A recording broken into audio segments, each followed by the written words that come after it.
What's going on, Paisanos? V here, and I went undefeated with my Snake Eye Fire King deck. This is similar to the board breaking deck that was played at, I believe it was Austrian Nationals. I want to take it for a test drive, and it went really well. I really like the way the deck works. I'll go over the main side extra, and we'll talk about the deck afterwards. So I believe it's a 44 card main deck. So I'm not gonna go over everything too slowly. Once again, you got 3 Snake Eye Ash, 1 Snake Eye Oak, 2 Populous, 1 Flamberge, and 1 Snake Eye Diabell Star. The wanted engines is 3 wanted, Field Spell, Original Sin, and 3 Diabell Stars.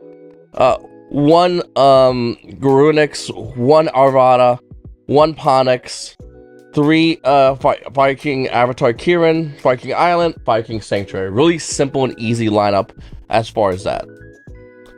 The deck went really well yesterday. It was very consistent, and a lot of times, even when I went second, the deck worked out really, really well. For spells, we had 3 Bonfire, 3 Triple Attack Talents, 1 for 1, and Core Battle Grave. So I have now like more of the board breaking stuff over here in my hand. Going second, board breaking, depending how you want to look at it. 3 Forbidden Droplet, triple Book of Eclipse, triple Kashira Fenrir, and triple Imperm. This deck worked out really well as far as board breakers, and Book of Eclipse overperformed. It was such a good card. We'll go over the side deck, and then we'll talk about the extra deck as well. 3 Ash Blossoms, 3 Skill Drain, 3 Grave of Super Ancient Organism, double Lightning Storm, Duster, and 3 Dark Ruler No More. And then for the extra deck, we have an Appaloosa, World Sea Dragons Elantis, Axe Code Talker, Raging Phoenix. I played 2 Promethean Princess. A lot of people like to play 1. 1 Selene with the Axe Code Talker, Ivy Masquerena, SP, Dark, Hida, Solomon Great, Sunlight Wolf, Duel of the Chimera, Relinquish Anima, and Fucho. Alright, so let's start with the extra deck first. I think Fucho is a needed card if you have level 1s, if you're susceptible to Shifter, like this deck is. Everyone's going to shift it if they play Tempai or Flunderies. Getting through 1 turn is massive, and especially against Tempai, which I think is one of the other dominant decks in the meta. You're going to need Shifter. You summon Snake Eye Ash, add Populous, boom, there's Shifter right there. So, I mean, there's a Future right there to play around Shifter. So, very good card. As far as everything else, I think one thing this is missing would be a Nightmare Phoenix. I just didn't have room for Phoenix. It was probably the 16th card. Duel of Chimera is such a good card. It's really hard to get rid of this card, especially in this build of this deck.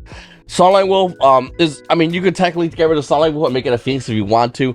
I like Sunlight Wolf more than Phoenix. I use it more than Phoenix, so that's why I kept it in. Other than that, I think everything's for the most part the same. I still don't understand why people are cutting Access Code Selene. If you run 2 or more of Diabell Star, this should be in your extra deck. Like, I don't understand why not. Like, you run into a nib, let's say somehow your opponent like Imperm nibs you or something like that. This is how you're gonna be able to kill him. Why would you not do that? So very important. And so if I was running pure Snake Eyes, I would run Promethean Princess. But in Snake Eye Fire Kings, I just find it's very important to run 2, being the fact that you can utilize both of them. A lot of people now are playing like DD Crow in the side deck as well, so they'll DD Crow 1. Snake Eye Kashira also will use Unicorn to get rid of your Promethean Princess, which comes up even more now, especially with the release of whatever those fucking goofy set is. So I think it's really important to have this in here. I think to have multiple copies is the way to go, in my opinion. And everything else for the most part is the same as far as extra deck. We'll talk about the side deck real quickly because there's one point the guy made, and it actually was very relevant.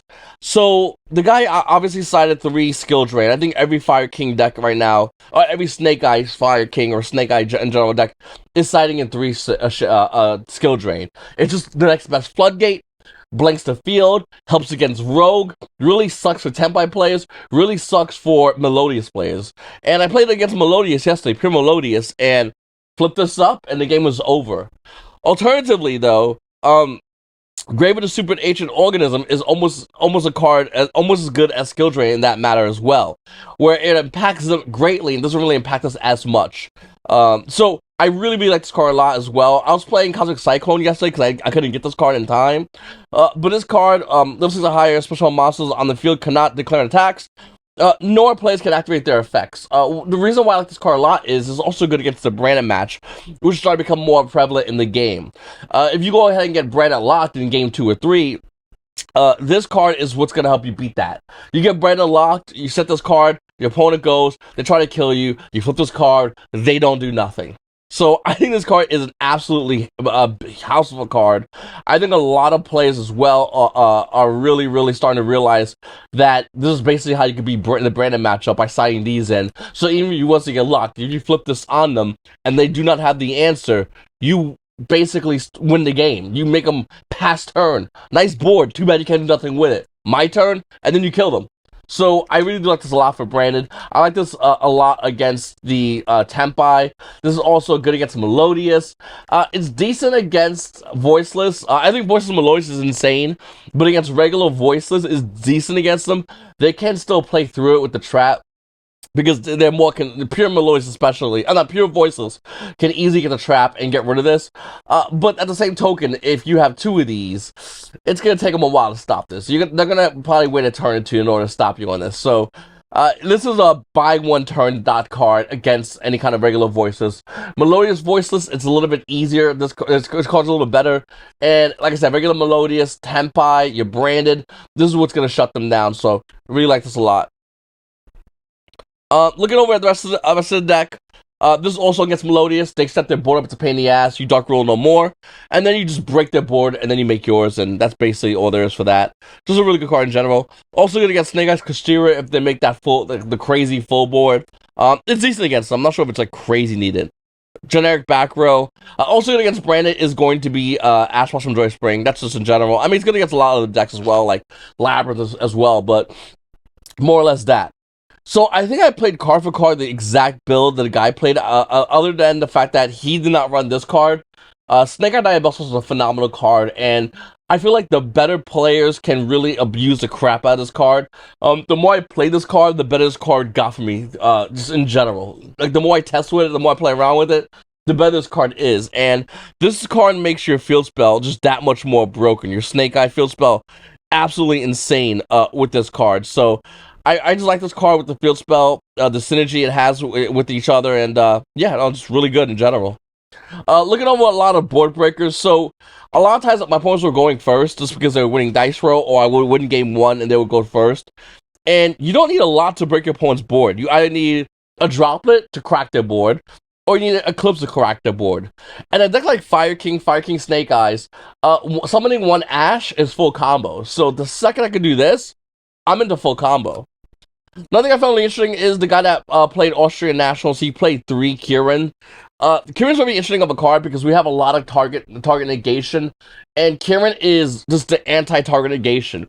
You summon Snake Eye Ash, they have Imperium, Ash Blossom Joy Spring, and that's like the 2 main ones, and you just avoid it with Kieran, and they waste the hand trap, and then you keep going with your combo. Like, this doesn't stop you. It stop you at all. So, I just really like this card a lot. I did play 3. If I was going second, I would side one out going second. I'm not sure if that was a smart play or not, but that's what I would do. But overall, once again, the deck worked out really well. Talents, I love this card. It's my favorite card in the game. This card's easily like one of the best cards in the game. If you get hit with one hand trap and you can still play, why not play Talents in any deck? If your deck can eat a hand trap and still go full combo, like 100%, play 3 Talents. You just need to use up at once to break your opponent's hand open. Look what they have. Take a card out and then continue on. So really like the card. Really like the deck. The deck ran perfectly. I'm not sure if it's a deck I'm going to be running for Indianapolis or moving forward in the game. There's a lot of decks I'm going to be playing around with, but this definitely was a really fun one. I enjoyed it a lot, and I just want to share it with you guys here. Make sure to hit the like button, subscribe button, comment down below. I'm going to have a lot more deck profiles coming up on this channel. A lot more content. So see you there, Paisanos. Have a good one.